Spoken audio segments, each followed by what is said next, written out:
Guys, so I'm just going to show you this laptop in the middle of repairing. So this is an IBM ThinkPad 380Z.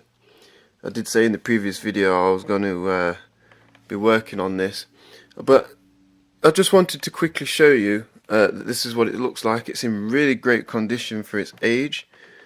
You know, still got the red mouse in the middle. On most computers that I've got these things, that little nipple has disappeared somewhere, but this one is in pretty damn good condition, apart from the fact that the screen doesn't fully work. Now you can see, not right now because it's not on, but you can see when it is powered on, which I will show you, that the display is there, but the backlight is not. Not quite sure what the fault is yet. I don't know whether it's high tension or what, but we'll soon find out. So, but I know, and I also know that there is a slider here for the brightness. So it could be a slider, it could be that little button down there which tells the monitor to turn on or off and what have you. But yeah, I just wanted to show you guys the innards of this. So right now, this is this 64 megabyte module that's in there.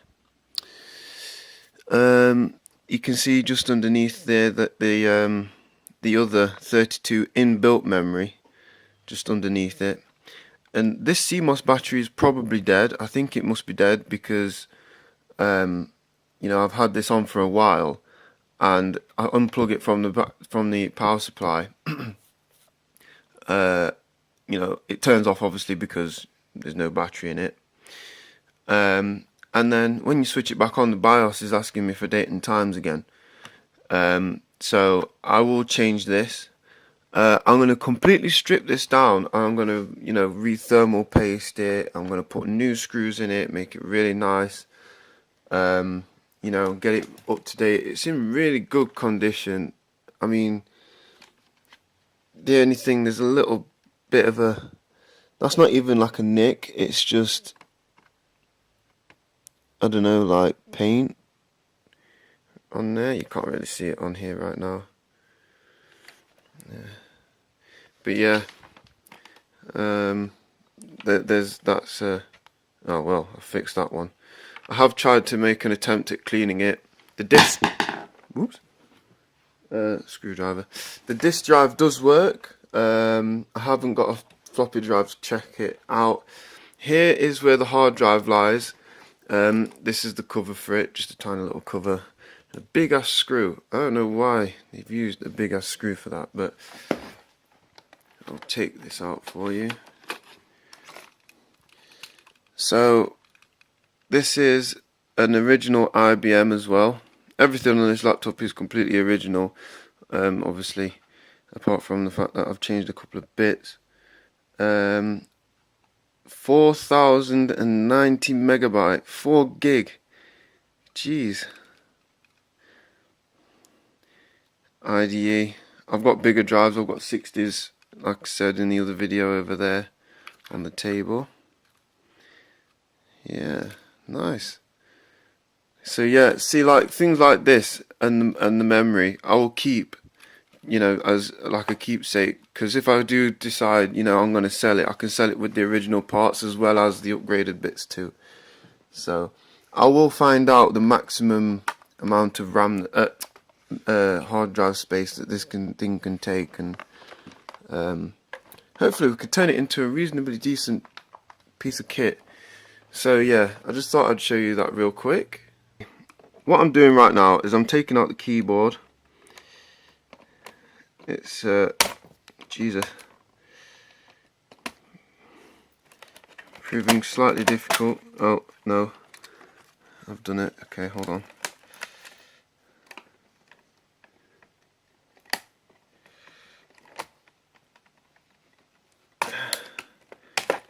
See, things like this is really difficult when you've only got one hand to do it with. Okay, there was a key that I'd, there we go. So what do we have here? Oh, Alright. It looks relatively clean actually, to be honest. Oh god, here we go. How do we work this one then? Alright, right, okay. So we just flick that side up.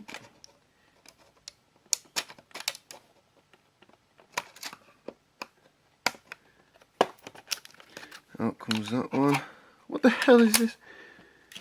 Oh god. Right. And we've got this one here. Oh, it doesn't end there, does it? There's another one there. Little tiny thing. I don't know if you can see that. Right there.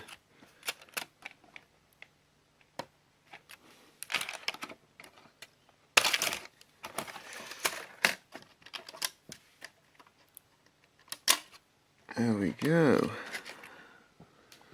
Smashing. You can see some of these keys have gone slightly yellow. They always look like glow-in-the-dark keys. They've gone that yellow, like slightly green. Right, let's have a gander. So, let's get those cleaning cloth. Take these out, these little copper lifters.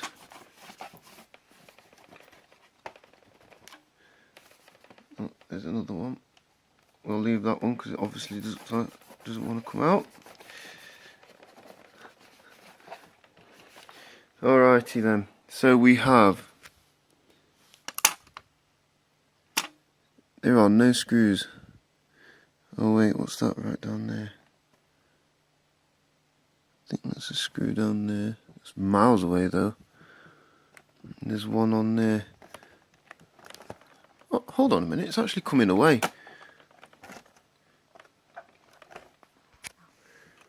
I wonder if this thing has something to do with it. What the heck is this? What is this? It's a portal to nowhere. This is actually sliding away. I wonder if there is something missing that I should have undone. Or does it literally just pop off?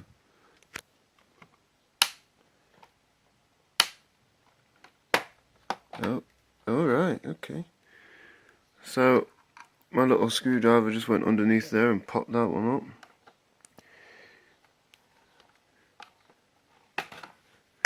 Okie dokie, let's see what's cracking here. I may need to put this down because there might be something attached to it. Yes, there is.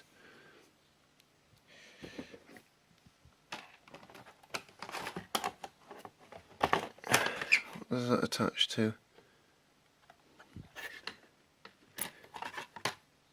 Oh, speakers. It's got stereo.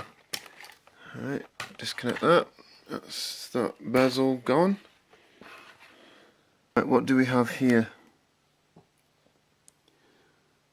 More nothingness. It's just. Right. So there's a screw missing there. There's one there. Fold that back. Microphone here. No doubt the NSA's hacked that one. And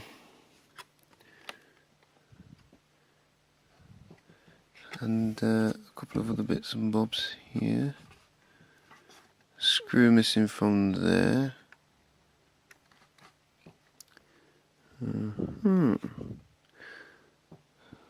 Where's the rest of it gone then? This can't be it, surely. This is going to be a nightmare. I can see it. This is going to be an absolute nightmare. What the heck is this? I've just pulled something out. What's this? Right, I'm going to take this to bits further. In fact, I'm going to completely strip it. Slightly wet there. Right, I'm going to strip this down and see how far we get with it. Okay, so I've managed to get the screen off. Move these little bits out of the way. So I managed to get the screen off. Got the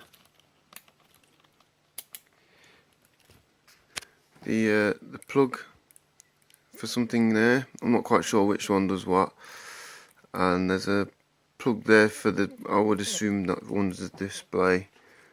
I'm not quite sure what that one was for there. But yeah, maybe they're both for this, but I have no idea. So we'll dive into that in a little bit. This is the rest of the computer. So got another driver here, or speaker if you want to call them speakers. Technically they're called drivers, but there you go. Got here the switch for the display. I will take a look at that shortly. And here is it's actually like a processor board. It's like sat onto it's plugged into the actual motherboard itself. But I had to remove this disk drive with the floppy to actually get at the shroud that was covering it, because that was sat on somewhere on here like so. It sat on there like that. So I had to remove that, and then I was left with obviously this. So I'm gonna have a get at that, and we'll see what's hiding underneath and what kind of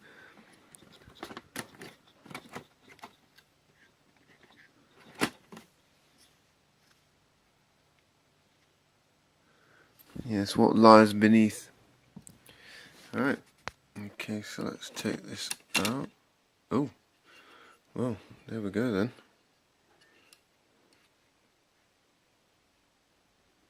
Toshiba with bracket.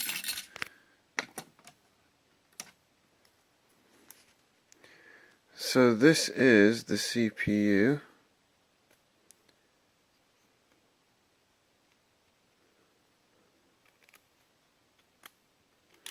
Ooh. Oh wow. Well. And by the looks of this, it's actually a dual CPU. I'm not entirely sure what is actually running underneath this, but there's two sockets there. I could do a Google on that number there, and I'll report back. But this actual heatsink here, I can't get underneath it. That's a thermal pad, by the way. Yeah, I can't get underneath that because if you have a look there, look, it's riveted down. So I wouldn't actually be able to change the thermal paste on that. So that's a permanent feature.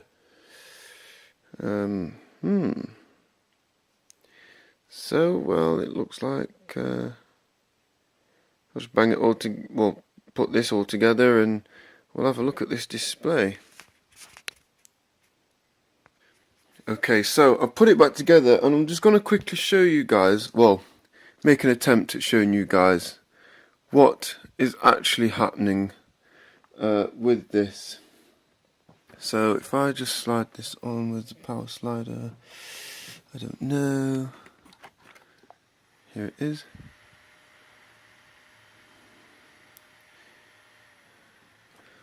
Okay, so the screen has flashed. It should beep a couple of times.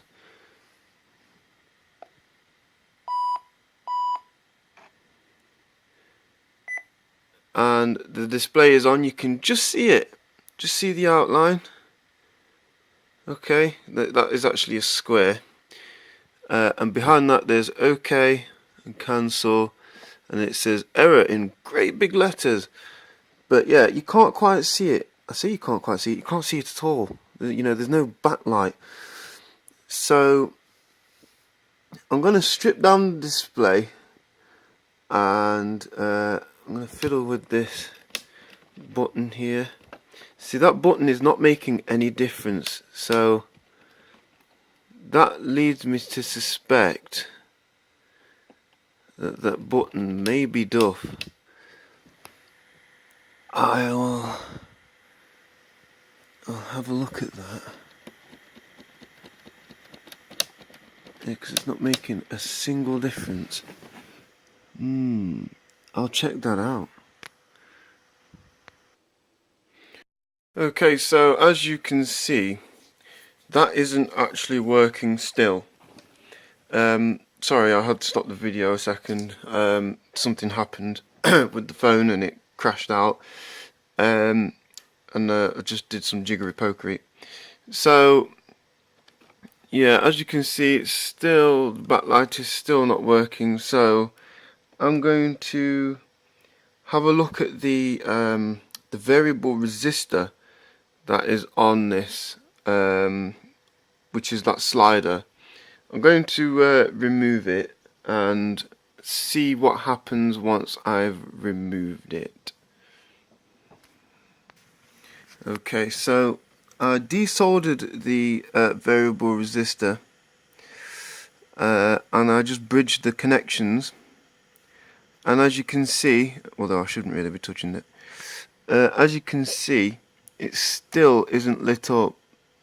But I did notice just a second ago that I also might clarify that this is for the display, and this jack here is actually for the backlight starter high tension. That's what that one's for. Yeah, so I thought I might mention that what I did notice, I'll show you, hold on. Switch that off and disconnect the power. Hold on.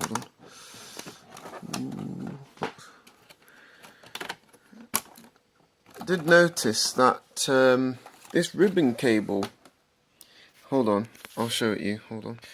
So see this this ribbon cable here, just here, hold on, getting the phone in focus, just here, oh God, here we go again, there's a crease just there, just along that line, and it's actually, you can fold that at a 90-degree angle. So that leads me to believe that that is quite possibly broken, which is not good. So what I'm going to do is I'm going to strip that back. I'm going to strip that back and just have a quick look. Just just see if it is broken. If it is broken, I'll sort that out. It's not a problem. So I'll have a quick look at that. Okay, peeps. I don't know if you can see this at all, but on this ribbon cable here, it is actually broken. See, we've got like a brass backing, and then there's the ribbon cable that goes on top of them, or of this brass backing. There's two, obviously one for each connector. So I don't know if you can see, like I say, the actual, hold on, let me try and get a pointing device here. There we go. The actual lines of the ribbon, there's quite a few, and this phone will not focus. Hold on. I'm telling you, man, this phone is an absolute joke when it comes to... Right. So as you can see, there's this one's broken. The two big ones are broken. In fact, it's broken all the way across that line there. And then on this one, I think it's halfway through this big one here, and that one on the left there is broken. But the rest of them on this side is fine. So I'm going to make an attempt at fixing those. It will take me a while, but I'm pretty sure I can get that working. So I decided against working on the ribbon cable, purely and simply because of the fact that I just couldn't be bothered with it. I went on the internet and had a look at some parts for this, and I'm telling you now, if you do have one of these laptops, I have no idea where you are going to get your parts from, because it's took me nearly 2 or 3 hours to try and find the flexible, well, ribbon cable for the screen, and I also opted to buy a new inverter as well, and it took me forever. I am not kidding. To find parts for this in the UK is just absolutely unbelievable. There is literally none whatsoever. I did find another one though, and it was $22 with free shipping, and it was coming from China, so I have no idea how long it's going to take before it actually turns up. That's even if they've actually got one in stock, because the website was a little bit faffy. But the website that I got the inverter from was called ACS. I'm not entirely sure how long that will take either, because that's another foreign website. Well, the parts are outsourced foreign, so I'm not entirely sure how long that's going to take either. But yeah, other than that, for now, there is not much more I can do to this. I mean, I can plug the keyboard in, and I can plug it up to an external monitor, and I can let it run. You know, I can do what I want to do to it that way, but it's a lot of faffing about. So I'm going to wait until I get all my parts. Oh, and by the way, I did find the battery for this. Actually, I've just thrown it away, because the reason being is because I'll find it. The original battery. Yes, I've cracked it open. For some reason it won't charge. I've left it on charge, plugged it in, put the charger to it, and after a second or two it starts to squeak. I'm not entirely sure what that's all about, and I've left it on charge, left it on charge, left it on charge, will not charge. So I'm assuming that squealing is just telling me that it just doesn't want to boot. I mean, just can't charge it. So that's the battery gone. So I'll get a new one, no problem there. I found another one, tenner I think it is, on eBay. So I'll buy those parts. So I'm waiting for a ribbon cable, an inverter, a new battery, and a new charger for it. And altogether we're looking around about 25 to 30 quid, and hopefully that should get this back into its rightful condition, and we'll have a sweet little vintage laptop. I'm quite excited. For such an old laptop, it's actually pretty decent. So yeah, I'm hoping, because this apparently can run XP, so I'm gonna try and get XP on it, see how that one goes. So yeah, so this is me signing out on this one. I'm pretty sure I'll find something else that needs working on, and hopefully I'll be back very, very soon. I'm going to be trying to make some more videos, you know, roughly, I don't know, maybe one or two a week. We'll see. But yeah, this is me signing out on this one. Catch you guys later.